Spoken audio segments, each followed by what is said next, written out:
And in fact, one of the most common mistakes that I've ever seen in any class is the following. A plus B, the whole thing squared. Okay, so now we're venturing slightly into algebra. I promise I won't take too long here.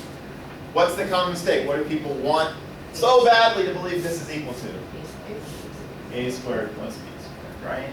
No matter how many times you tell them it's wrong, they just want it to be true so badly that they just write it down anyway. They do. So how can we, and actually you can use the concept, you don't have to use itty bitty boxes anymore because you're in algebra, you can actually use the concept of area.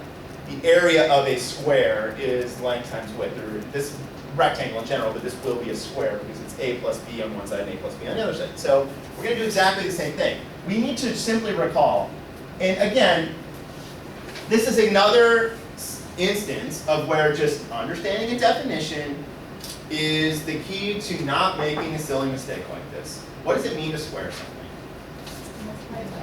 Multiply it by itself, right? A plus b squared is a plus b times a plus b. So that's all you have to do to not make this silly mistake right here. So, okay, now we know that we have a plus b times a plus b. Let's treat this just like we treated, 48 times 37 or whatever it was.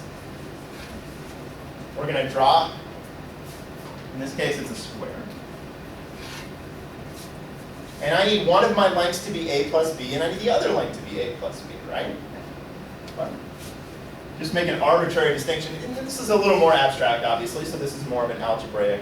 A can be anything, b can be anything. Let's just have maybe a be a little bigger, b be a little smaller. So we'll say that maybe that length is a, and this length is b. I'll try to reasonably represent it up here.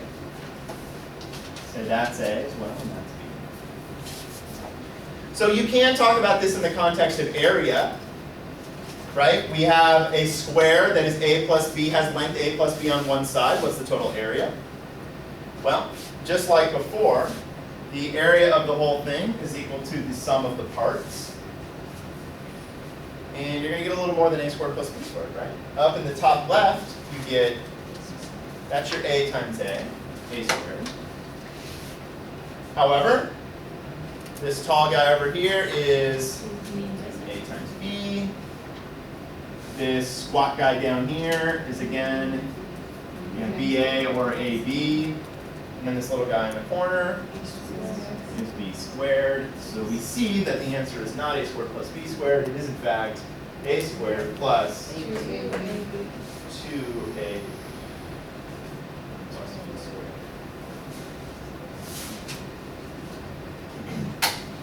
This is called an identity.